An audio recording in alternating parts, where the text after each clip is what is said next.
میرے آج کے مخاطب جناب محترم عمران خان صاحب وزیر اعظم پاکستان اور جناب اسد عمر صاحب minister of planning development reform and special initiatives. P T I حکومت میں آنے سے پہلے کلیم کرتی ہے کہ وہ 1 کروڑ جاب دینا چاہتی ہے۔ شاید وہ یہ کہنا بھول گئی کہ دینا چاہتی ہے اور وہ کہہ گئی کہ دینی ہے، دیں گے، تو اس پر بہت زیادہ مذاق بنایا گیا اور کہا گیا یہ تو ہو ہی نہیں سکتا۔ اور ان کی اتنی زبردست اپروچ کو جو ہے کوہرام بدتمیزی سے ان کو اس حد تک جو ہے کہ کہتے ہیں ہم نے ڈسکریج کیا کہ انہوں نے دوبارہ اس کلیم کو ریپیٹ کرتے ہوئے بھی سوچا ہوگا اور شاید ریپیٹ نہیں کیا۔ ساتھ ساتھ موجودہ حالات کورونا کے، جس میں آپ نے دیکھا کہ صرف پاکستانی ساری دنیا میں بہت سے لوگ، لاکھوں کی تعداد میں لوگ بے روزگار بھی ہوئے۔ کہاں ہم نے لاکھوں میں نوکریاں بھی دینی تھیں اور کہاں ہمارے لاکھوں روزگار والے لوگوں کا روزگار ان سے چھن گیا۔ میں سمجھتا ہوں کہ حکومت نے ایک انتہائی اہم مسئلہ اٹھایا اور اس میں ایک انتہائی مثبت سوچ کا اظہار کیا، اور میں چاہتا ہوں کہ حکومت اس سوچ پر قائم رہے اور اس کی طرف اپنی محنت کریں، اور انشاءاللہ یہ جو قوم ہے، یہ جو ہمارے نوجوان ہیں، یہ آپ کا پورا ساتھ دیں گے۔ میں نے بہت دفعہ کوشش کی کہ میں اسد عمر صاحب کو اپروچ کر سکوں کسی طرح، اور ان کے بہت قریبی لوگوں سے ریکویسٹ بھی کی، لیکن آپ کو پتہ ہے ایک عام شہری، اس کے لیے بہت مشکل ہے کہ وہ کسی ارباب اقتدار کے سامنے جا سکیں۔ میں اپنی بات یہاں سے شروع کروں گا کہ قرآن میں 2 دفعہ اللہ تعالیٰ نے فرمایا، 2 دفعہ ہمیں تسلی بھی دی، ہمیں سجیشن بھی دی، ہمیں راستہ بھی دکھایا، ان مع العسر یسرا فان مع العسر یسرا، بے شک تنگی کے ساتھ آسانی ہے، بے شک تنگی کے ساتھ آسانی ہے۔ اور اس وقت ہم تنگی میں ہیں، لیکن اللہ نے ہمیں ایک راستہ بتایا، ہمیں اللہ نے انشورٹی دی کہ تنگی کے بعد ضرور آسانی آئے گی۔ اور اللہ نے قرآن میں فرمایا لیس للانسان الا ما سعى، انسان کو وہی کچھ ملے گا جس کی وہ کوشش کرے گا۔ انگلش میں ایک بہت ہی پیارا جملہ ہے، آپ کے سامنے پیش کرتا ہوں۔ In the middle of difficulties lies opportunities, مشکلات کے درمیان، مشکلات کے بھور میں مواقع تلاش کریں، مواقع ہوتے ہیں۔ اور آپ دیکھیں کہ کورونا کی اس وبا میں دنیا بھر میں کمپنیز نے اپنی پالیسیز چینج کی، اور بہت ساری کمپنیز نے باوجود اس کے کہ وہ آفیسز ان کے بند تھے، انہوں نے مزید جابز کریٹ بھی کی۔ اور لوگوں کا کام، عوام کا کام یہی ہوتا ہے کہ وہ اپورچونیٹیز فائنڈ آؤٹ کرتے ہیں، سرچ کرتے ہیں۔ عوام نے اپورچونیٹیز کو فائنڈ کرنا ہوتا ہے، انہوں نے آن لائن سسٹم میں اور آن لائن سیلز شروع کی، بہت ساری۔ لیکن گورنمنٹ کا کام کیا ہوتا ہے؟ گورنمنٹ کا کام ہوتا ہے اپورچونیٹیز کریٹ کرنا۔ تو میں آج اپنی گورنمنٹ کو ایک سجیشن دینا چاہتا ہوں، اور میں امید رکھتا ہوں کہ وہ ضرور اس سجیشن کو کنسیڈر کرے گی۔ تو گورنمنٹ کا کام، جیسے کہ میں نے کہا کہ اپورچونیٹیز کریٹ کرنا ہے، اور گورنمنٹ جیسے آج کل عمران خان صاحب آتے ہیں، روز وہ بات کرتے ہیں اور کہتے ہیں کہ میں غریب کو دیکھ رہا ہوں۔ بالکل ٹھیک کر رہے ہیں، غریب کو دیکھنا آپ کا کام ہے اور آپ بالکل ٹھیک کر رہے ہیں، غریب کا خیال رکھنا آپ کا کام ہے، بالکل ٹھیک کر رہے ہیں۔ لیکن اس سے ایک طبقہ اور بھی الگ ہے جس کو آپ کی بہت زیادہ ضرورت ہے، جو آپ کی کمی کو بہت زیادہ فیل کر رہے ہیں، جو آپ کے ویژن میں اپنے آپ کو بھی مس کر رہے ہیں۔ دیکھیں غریب، بہت غریب جو ہوتا ہے نا، وہ روکھی سوکھی بھی کھا لیتا ہے، وہ مانگ بھی لیتا ہے، وہ مدد کے لیے لوگوں کے در پہ بھی چلا جاتا ہے، لیکن اس کا کیا جو سفید پوش ہیں، اس کا کیا جو تعلیم یافتہ ہے، اس کا کیا جس کے پاس جاب نہیں رہی، وہ کس کی طرف دیکھے گا؟ وہ جس کو صرف شرم ہی مار جاتی ہے، بھوک سے وہ نہیں مرتا، وہ شرم سے مر جاتا ہے۔ تو میں سمجھتا ہوں کہ عمران خان صاحب، آپ ان کے بھی جو ہے سر پر ہاتھ رکھیں، اور ماضی میں اس طبقے کو مختلف طریقے سے روزگار دینے کے بجائے کیا کیا گیا کہ قرض دیا گیا کہ ٹھیک ہے آپ اپنا بزنس کریں، اور اس سے ان کو قرض دار بنایا گیا، یا کبھی ٹیکسی پکڑا دی گئی، کبھی جو ہے ہری سزوکیاں پکڑا دی گئیں، اور ان کی تعلیم کا جو ہے مذاق اڑایا گیا۔ ہمیشہ ان کی انٹیگریٹی کو، ہمیشہ انڈسٹریل گروتھ کو، ہمیشہ جو ایک تعلیم یافتہ نوجوان، ایک انجینئر کو چاہیے ہوتا ہے، ان کو اگنور کیا گیا۔ میں اس طرف توجہ دلانا چاہتا ہوں۔ میں سمجھتا ہوں کہ عمران خان صاحب نے بہت زبردست انیشیٹوز لیے ہیں، لیکن ایک اور بہت زبردست انیشیٹو اگر اسی دور میں ہو جائے تو تاریخ میں عمران خان صاحب آپ کا نام ہمیشہ یاد رکھا جائے گا۔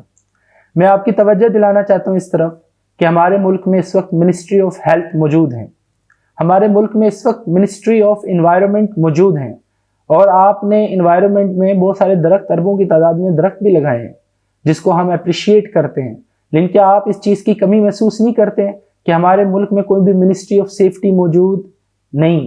کیا لوگوں کی، کیا کام کرنے والوں کی حفاظت یہ قوم کی ذمہ داریوں میں نہیں آتا؟ باہر ممالک میں آپ دیکھیں کوئی بھی کمپنی لائسنس نہیں لے سکتی اور آپریٹ نہیں کر سکتی جب تک اس کے پاس HSE ڈپارٹمنٹ نہ ہو، لیکن ہمارے پاس بہت ساری کمپنیز، بلکہ 95% سے بھی زیادہ کمپنیز HSE ڈپارٹمنٹ کے بغیر نہ صرف ایگزسٹ کرتی ہے بلکہ اپنے آپریشنز بھی کر رہی ہیں۔ آپ دیکھتے ہیں کہ کراچی میں 500 کے قریب بندہ جل کر مر جاتا ہے لیکن کسی کے سر پہ جوں بھی نہیں رنگتی۔ آپ دیکھتے ہیں گوادر میں پانیوں پہ موجود جہاز میں لوگ جھلس کر مر جاتے ہیں، اور اتنا پانی ہونے کے باوجود چونکہ کوئی حفاظتی اقدامات نہیں تھے تو وہ ان کو جلانے سے ہم بچا نہیں سکتے۔ ہماری جانوں سے روز کھیلا جاتا ہے، جو اپنے گھر والوں کے لیے، اپنے آپ کے لیے کمانے جاتا ہے، ہم اس کی جان کی پرواہ نہیں کرتے۔ وہ ہمیں تو کما کے دے رہا ہوتا ہے پر ہم اس کے بدلے میں اس کی جان کی حفاظت بھی نہیں کر رہے ہوتے۔ وہ بعض اوقات اسی نوکری کے پیچھے معذور ہو جاتا ہے، اور پھر وہ نوکری دینے والے بھی اس کو نوکری نہیں دیتے بلکہ اسی نوکری سے وہ ہاتھ دھو بیٹھتے ہیں۔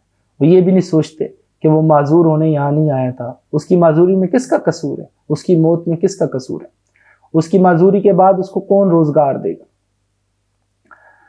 اگر آپ کی واقعی نیت ہے کہ آپ نوجوانوں کو اور ایسے سفید پوش لوگوں کو ایک باعزت روزگار دینا چاہتے ہیں تو میں خود کو پیش کرتا ہوں اپنی تجاویز کو عملی نمونہ پہنانے میں آپ کی مدد کرنے کے لیے۔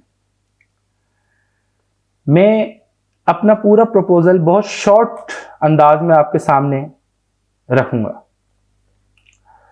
جو بڑے بڑے چیلنجز ہیں جب ہم ایک منسٹری آف سیفٹی کی طرف اگر قدم بڑھاتے ہیں، جو بڑے بڑے چیلنجز ہیں اس میں سب سے بڑا چیلنج ایک لیجسلیشن کا ہے، قانون کا۔ تو میں اس میں آپ کو بتاتا چلوں کہ ILO، اور چونکہ پوری دنیا میں سیفٹی کو بڑی اہمیت دی جاتی ہے تو ILO اور ISO ان کے بہت سارے سٹینڈرڈز موجود ہیں، ILO کے بہت سارے جو ہے کنونشنز موجود ہیں، اس میں ایک جو ہے C155 اور ایک R164 ریکمنڈیشن ہے ان کی، تو ہم اس کو ریٹیفائی کر سکتے ہیں، ہم اس کو اپنے قانون میں شامل کر سکتے ہیں، یا ہم اسی سے جو ہے ایک ملتا جلتا قانون بنا سکتے ہیں، تو یہ کوئی بہت بڑا مشکل کام نہیں ہے۔ دوسرا جو سب سے بڑا چیلنج ہمارے پاس لیجسلیشن کے بعد آتا ہے وہ انفراسٹرکچر کا آتا ہے۔ تو انفراسٹرکچر میں بھی میں یہ سمجھتا ہوں کہ ہمارے پاس انفراسٹرکچر بہت مضبوط تھانوں کا ہے۔ ہمارا ہر علاقہ کسی نہ کسی تھانے کے انڈر آتا ہے، تھانوں کا سسٹم، تھانوں کا نیٹ ورک پورے ملک میں پھیلا ہوا ہے۔ ہم نے صرف کیا کرنا ہے، ہم نے اس تھانے میں ایک سیفٹی انسپیکٹر بٹھا دینا ہے جو اپنی حدود کے اندر سیفٹی کے SOPs پر عمل کرائے گا۔ ہم نے ادھر صرف ایک سیفٹی انسپیکٹر کی جاب کریٹ کرنی ہے۔ اس کا فائدہ کیا ہوگا؟ ہمیں الگ سے انفراسٹرکچر بنانے کے لیے، پورے ملک میں پھیلانے کے لیے ہمیں بہت زیادہ محنت نہیں کرنی پڑے گی، ہم اس کو فل فور کر سکتے ہیں۔ دوسرا، آپ دیکھیں جیسے ہمارے ملک میں فوڈ انسپیکٹرز ہیں، جب وہ چھاپے مارتے ہیں تو ہماری عوام گدھے کے گوشت پتہ چل جاتا ہے کس کس نے کھایا اور کہاں کہاں سے کھایا، اور پھر وہ سارے لوگ سدھر جاتے ہیں۔ تو فوڈ انسپیکٹرز نے بھی بڑا ماشاءاللہ پچھلے دنوں اپنا کام کیا اور بہت خبروں میں رہے آئے دن، لیکن اب پھر دوبارہ سے کہیں غائب ہو گئے۔ لیکن بہرحال جس طرح فوڈ انسپیکٹر امپلیمنٹیشن کراتا ہے ہیلتھ کے حوالے سے، اسی طریقے سے سیفٹی انسپیکٹر سیفٹی سٹینڈرڈز پر، آپ کی بتائی ہوئی SOPs پر عمل درآمد کروائے گا۔ اچھا، اب آپ یہ دیکھیں کہ یہ گورنمنٹ پہ برڈن نہیں بنے گا کیونکہ تھانے پہلے سے موجود ہیں۔ آپ نے جابز کریٹ کی خود، سرکاری بھی، گورنمنٹ کی طرف سے بھی، اور ان انسپیکٹرز نے جب فائن کرنا ہے SOPs پر عمل نہ کرنے والے کو، تو جس طرح ایک ٹریفک کا نظام ہے، ٹریفک سسٹم ہے، وہ جب قانون پر کوئی عمل نہیں کرتا ان پر فائن کرتے ہیں، اس سے ریونیو جنریٹ کرتے ہیں، اس سے گورنمنٹ کو بھی فائدہ ہوتا ہے۔ اسی طرح یہ سسٹم بھی اپنا ریونیو خود جنریٹ کرے گا اور لوگوں کو پابند کرے گا کہ جو ہے وہ SOPs پر عمل کرائے۔ تو یہ گورنمنٹ پہ برڈن نہیں بنے گا، جو تیسرا بڑا چیلنج تھا کہ ہم اس سے شاید برڈن نہ کریں، تو یہ برڈن نہیں بنے گا بلکہ یہ سپورٹ کرے گا گورنمنٹ کو لانگ رن میں۔ چوتھی چیز اس میں جو سب سے اہم ہے وہ ہے اویئرنیس۔ آپ کو اویئرنیس پھیلانی ہے، اس کے لیے آپ میڈیا کیمپین کریں گے، آپ کے پاس چینل ہیں آپ پروفیشنل سرٹیفکیشن، تعلیم کے میدان میں جو ہے پروفیشنل سرٹیفکیشنز لے کر آئیں اپنے ملک کی، اپنے ملک کی سرٹیفکیشن بنائیں، اس کا ایک کرائٹیریا بنائیں، اس کا ایک سسٹم بنائیں. اور آپ یہ دیکھیں کہ اس سے ہر لیول کے بندے کو، جو میٹرک کر پاتے ہیں صرف، جو صرف FSC کر پاتے ہیں، ان کو بھی فائدہ ہوگا. کیونکہ جو بڑی کمپنیز ہوتی ہیں اس میں پوری ایک ہیرارکی ہوتی ہے، اس میں مینیجر بھی ہوتا ہے، ظاہر مینیجر میٹرک والا نہیں ہوگا، اس میں نیچے سپروائزرز بھی ہوتے ہیں، آفیسرز بھی ہوتے ہیں، تو ایک پوری ہیرارکی بنتی ہے. تو ہر پڑھا لکھا بندہ چھوٹی سے بڑی سرٹیفکیشن کرتے ہوئے مختلف رینکس پر اپنے آپ کو لا سکتا ہے. اور جو اسمال بزنس ہے اس میں آپ صرف ایک ریسپانسبل پرسن جو سیفٹی کورس کیا ہوا ہو، جس نے سیفٹی کی کوئی سرٹیفکیشن کی ہوئی ہو، اس کو وہاں پر جاب دلوا سکتے ہیں. اب آپ دیکھیں اس طریقے سے آپ اپنے ملک میں گن لیں کہ کتنی ایکٹیو کمپنیز ہیں. ہر کمپنی میں کتنی ساری کمپنیز ایسی ہیں جس کی بہت ساری سائٹس ہیں. اس کی ہر سائٹ پر جب وہ سیفٹی کا بندہ رکھے گا، ہر شاپ، جو بڑی بڑی شاپس ہیں، جو چھوٹے چھوٹے کاروبار ہیں، ہر کاروبار والا جب اپنے پاس ایک سیفٹی کا بندہ رکھے گا، تو آپ دیکھیے کہ آپ جو نوجوان ہیں ان کے لیے کتنا اچھا باعزت روزگار کریٹ کر رہے ہوں گے. اور آپ یقینی طور پر 1 کروڑ تو نہیں لیکن لاکھوں میں جابز پرووائڈ کرنے کے طرف جو ایک قدم بڑھا سکیں گے اس طرح سے. اس کے علاوہ دس از دی بیسٹ ٹائم، کہتے ہیں نا آل وی ہیو از ناؤ اور نیور، یعنی ہمارے پاس اس سے زیادہ بیسٹ ٹائم کوئی نہیں ہو سکتا. ابھی ہر شعبے والا، ہر تاجر، ہر اسکول والے، تعلیم والے، ہر کوئی SOPs کی بات کر رہا ہے. ہمیں SOPs دیں. SOPs بنانا مشکل نہیں ہے، امپلیمنٹ کرانا مشکل ہے. دس از دی بیسٹ ٹائم، آپ ان سے ڈیل کریں. دس از دی بیسٹ ٹائم، آپ ان کو جو ہے ایک سیفٹی آفیسر یا سیفٹی جو مینجمنٹ ہے اس کی پوری وہ رکھنے کے لیے HSE ڈپارٹمنٹ اپنے بزنس میں لانے کے لیے، اپنے مینجمنٹ سسٹم میں HSE ڈپارٹمنٹ کو انوالو کرنے کے لیے ان سے کمٹمنٹ لیں. دس از دی بیسٹ ٹائم کہ اس سے آپ کے SOPs پر بھی عمل ہوگا، آپ کے لاک ڈاؤن والا مسئلہ بھی حل ہوگا، اور اس سے بزنسز بھی چلیں گے، اس سے تعلیم بھی چلے گی، اس سے ریونیو بھی جنریٹ ہوگا. اور جب وہ سب یہ کریں تو پھر آپ ایک انشورنس کمپنیز کے ذریعے سے ان کو ہیلپ آؤٹ کریں کہ اس کے باوجود اگر کسی بندے کو کوئی مسئلہ ہوتا ہے، یعنی انہوں نے پوری سیفٹی کی ساری تدابیر اختیار کی، اور انہوں نے جو ہے کہ کہتے ہیں سیفٹی انسپیکٹرز رکھیں، سیفٹی مینجمنٹ سسٹم بنایا، اس کو اڈاپٹ کیا، اس کے باوجود اگر ان کو کوئی ایشو آتا ہے تو دیر شوڈ بی کہ کوئی سپورٹ ہو ان کے لیے، اس بندے کے لیے جو اس میں زخمی ہوتا ہے یا جو کبھی انجرڈ ہوتا ہے، کوئی سپورٹ ہو تو اس سپورٹ کا نام ہے انشورنس کمپنیز. ہم انشورنس کمپنیز کا نیٹ ورک بھی لے کر آئیں، اور ہم جو ہے کیا کہتے ہیں سے انویسٹمنٹ کے ذریعے بھی جو ہے پیدا کریں گے. میں امید کرتا ہوں کہ حکومت اس چیز کو سنجیدگی سے لے گی، اس سے ہم نوجوانوں میں شعور بیدار کر سکیں گے. اور میں آپ کو پھر سے بتا دوں کہ ہمیں بہت زیادہ بڑے بڑے ایکسپرٹس کی ضرورت نہیں ہے. میں چاہتا ہوں نوجوانوں کو آپ آگے لائیں، نوجوانوں کو آپ جو ہے کہ کہتے ہیں وہ بڑا مشہور شعر ہے نا، جوانوں کو پیروں کا استاد کر.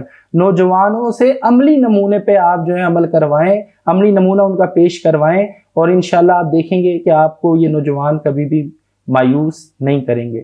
تو میں آپ سے امید کرتا ہوں کہ آپ اس تجویز کو ضرور کنسیڈر کریں گے. Thank you so much.